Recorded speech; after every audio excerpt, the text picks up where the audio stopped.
जब अमतल को उसके भाई और उसके वालिद साहब एक दूसरे आमिल बाबा के पास लेकर गए तो उन्होंने उसे जंजीर में जकड़वा कर विरदो वज़ाइफ करना शुरू किए। पर पता नहीं अमतल ने कैसे, अमतल के अंदर मौजूद उस शे ने, उस रूहानी मखलूक़ात ने उस जंजीरों को तोड़ा और उसके बाद उस आमिल साहब पर धावा बोल दिया। और जैसे ही उसने आमिल साहब के मुंह पे 6-7 थप्पड़ लगातार मारे तो आमिल साहब वहाँ से भागने की कोशिश करने लगे। और उसके बाद जैसे ही वो भागने लगे तो अमतल ने, यानी उसके अंदर मौजूद उस शे ने ऐसी लात, ऐसा मुक्का उसकी कमर पर मारा कि वो सीधे जिस कमरे में अमतल और वो आमिल बाबा मौजूद थे उसके दहली, उसकी चौखट पर आकर ही गिर पड़ा। और उसके बाद वो भागता हुआ सीधा वहां से बाहर हो गया। फिर अमतल के कदम दरवाजे की जानिब उठे। आमिल जैसे ही मुंह के बल गिरते हुए फटाक से उठा और बरामदे में आगे भाग गया। आमिल को भागते हुए देखकर और अमतल को उसके पीछे आता हुआ देखकर वहां पर मौजूद उस आमिल के पास आए लोग चीख कर भागते लगे। कुछ लोग वहां से बाहर भाग गए और कुछ लोग दूसरे कमरे में घुस गए। आमिल बाबा भी अपने पर्सनल रूम में पहुंचा तो उसके मददगारों ने, उसके शागिर्दों ने अंदर से कमरे को बंद कर लिया और खुद को महफूज कर लिया।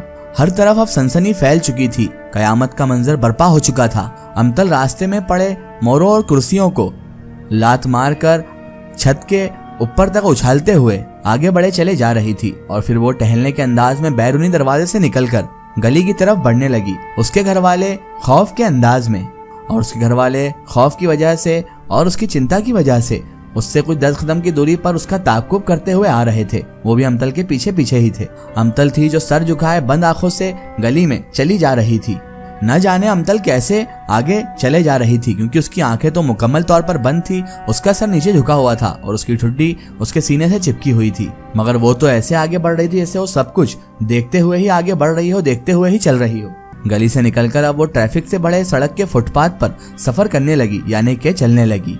उसके घर वाले उसका पीछा करते हुए सख्त परेशानी के आलम में थे कि अब हम करें तो क्या करें। ना हम उसको अपनी गिरफ्त में लेने की हिम्मत रखते हैं, ना किसी से मदद मांगने के कासिद बचे हैं हम।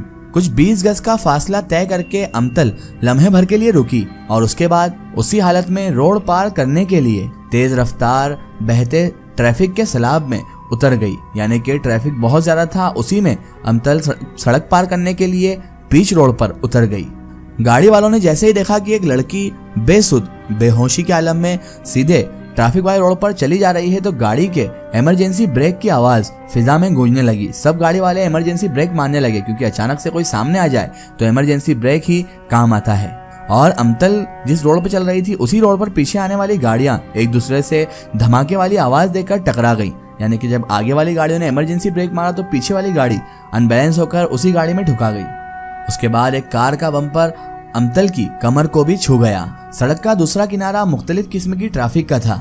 अमतल जब वहां पर पहुंची तो एक रिक्शे ने उसे अपनी साइड की एक टक्कर मार दी और साथ ही रिक्शा उल्टी होकर दूर तक छत के बल घिसटता हुआ चला गया, क्योंकि वो भी अनबैलेंस होकर पलटी खा गया था। मगर अमतल थी जिसका वजूद जरा भर भी डगमगाया नहीं। सड़क पर चलते हुए वो कयामत बर्पा कर रही थी। ट्रैफिक वाली सड़क पर वो ऐसे चले जा रही थी जैसे उसे किसी बात का डर हो न खौफ हो।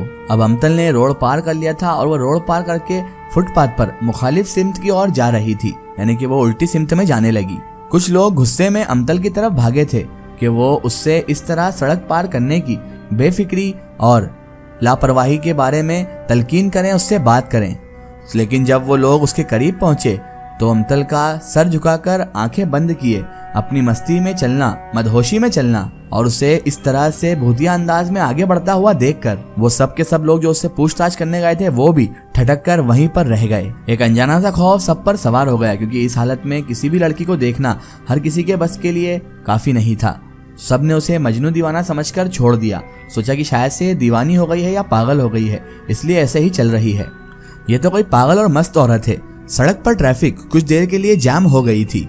तभी नासिर अपनी माँ और अपनी बीवी का बाजू पकड़ते हुए सड़क पार करते हुए एक बार फिर अमतल के ताक़ुब में अमतल के पीछे आ जा रहा था।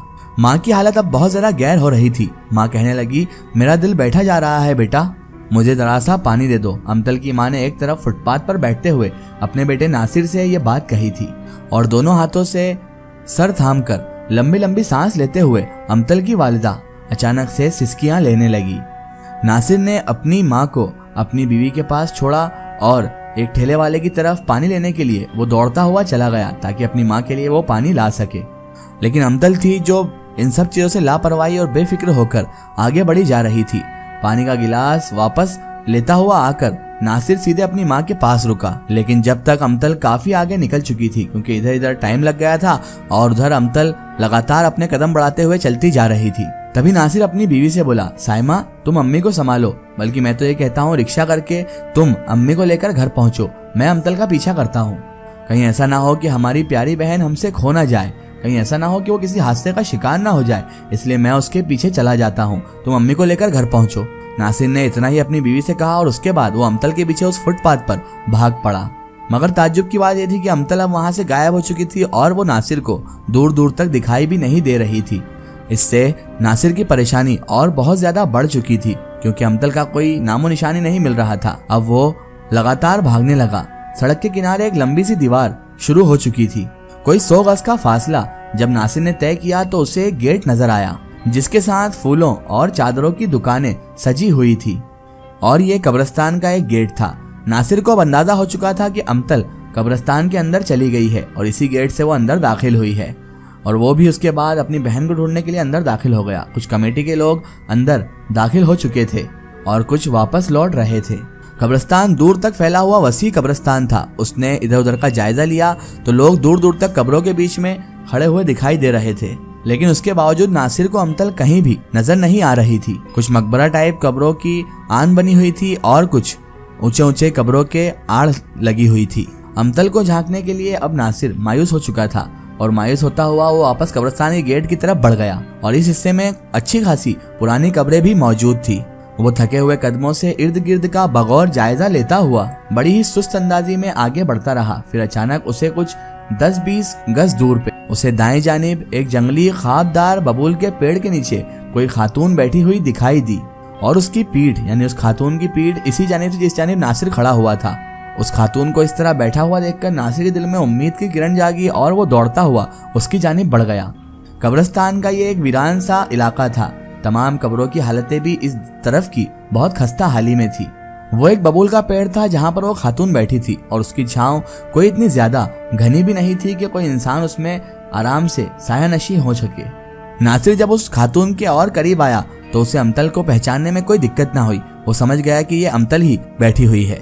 अमतल का चेहरा उस वक्त दूसरी जानिब था। नासिर उसके अकब में एक कब्र के ऊंचे खस्ताहाल मकबरे की आड़ में खड़ा हो गया और अब नासिर पर एक अनजाना सा खौफ मुसल्लत हो रहा था क्योंकि वो अमतल के अंदर मौजूद जिन्नजादी का सामना करने वाला था। उसे अब समझ में नहीं आ रहा था कि वो आखिर करे तो क्या करे।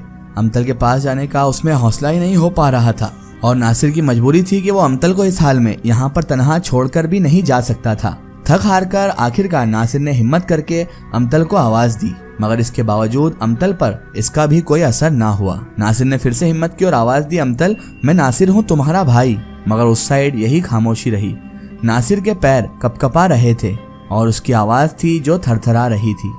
नासिर ने सोचा मुझे गेट से किसी को अपने साथ लाना चाहिए क्योंकि अकेले अमतल का इस तरह सामना करना बहुत बड़ी मुसीबत मोल लेने के बराबर है। उसने इतना सोचा और वो गेट की तरफ वापस पलट गया। मगर वो किससे और क्या मदद मांगता? कौन होगा ऐसा जो उसकी मदद के लिए आसिफ ज़दा मरीज के पास चलेगा और अमतल को समझाएगा? इसी कश्मकश में वो गेट की जानिब रवां दवा होता है। इसका एक स्टोरी हम देखेंगे इसके अगले पार्ट में।